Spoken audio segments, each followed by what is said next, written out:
Hello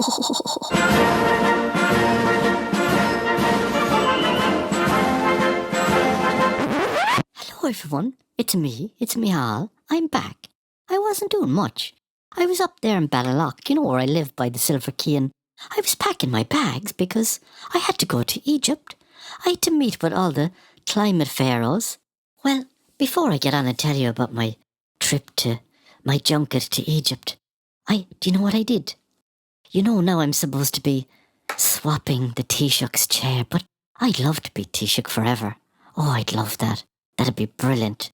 But anyway, I had a little video hidden in my drawer, and a video of Varad Clone with a special friend who wasn't his normal special friend. And I was hoping to cause a bit of damage because it might end his career, but I don't know if that plan of mine will work out or not. But either way, even if that doesn't work out, sure, I'm still going to be doing my TV show. Now, I'd be looking out my window there in Balaloch on the road, and everyone looks really depressed. It's all like doom and gloom. And I was thinking to myself, sure, I'd be delighted to get away from all that. And I'd be looking out my bedroom window at their long faces. And you know what? It's only getting me down. I don't like that at all. If they're all depressed and doom and gloom now, think how depressed they'll be when I put all these hate speech laws on them. They won't be able to open their mouths to complain about the doom and gloom or about the sanctions I put on Russia that don't affect Russia at all, only the Irish. Now, one other thing I noticed when I'm looking out there in the Balloch Road from my bedroom window, I noticed all these Ukrainian cars driving up and down. And I was thinking, wouldn't it be better if we stopped all the Irish driving their cars? And, if we just made petrol and diesel just so expensive that the Irish won't be able to drive. Because then, I was thinking, wouldn't it be better? Because then we'd only have Ukrainian cars on the road, and we need all these it would look much better to have expensive BMWs and Land Rovers and Audis on the road, wouldn't it? Rather than all the old bangers that the Irish should be driving around in. It'd be a better image for the country. And I was thinking, because of the coming power cuts that I arranged, I think what I have to do is, all those people with electric cars, we're just going to have to stop them plugging in their cars because we don't have enough power for them to charge them up and we'll give free diesel to the Ukrainians. And sure, we have no shortage of money. Sure, up in the Dáil here behind my office, I have a big Hewlett-Packard printer, and it's fantastic. I can print as much money as I want. It's great. Now, did you see all those protests in Fermoy at the refugee centre? Oh, I was raging at that.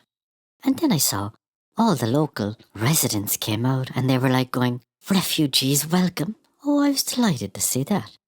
They were all shouting how delighted they were to have refugees in Fermoy and they wanted more of them. And then I was thinking, sure, I have a great idea. If they love them so much in Fermoy, I was thinking, shouldn't I get all the refugees from all over the country and the migrants and just send them all to Fermoy? That's a brilliant idea, I was thinking.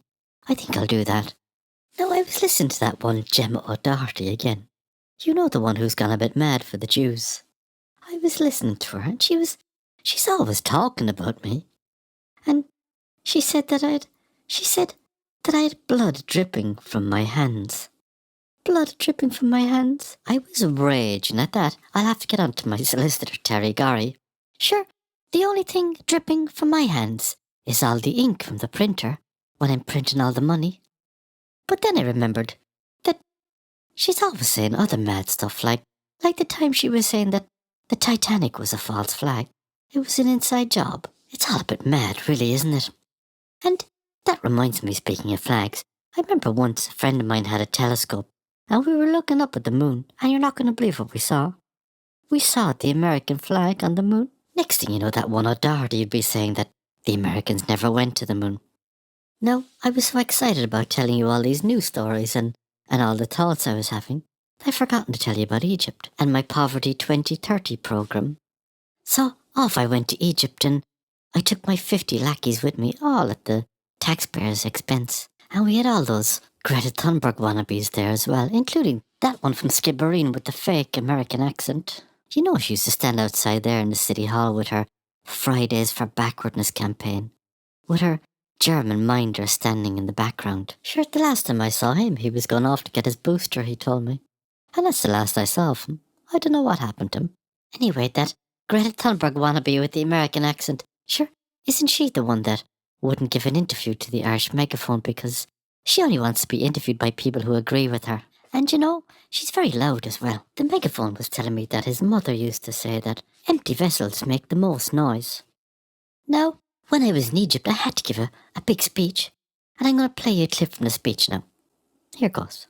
Climate change, climate change, climate change, Ukraine, climate change, Zelensky, climate change, COVID, COVID, climate change, climate change, climate change, more climate change. I think it was my best speech ever. You know, I got a big round of applause.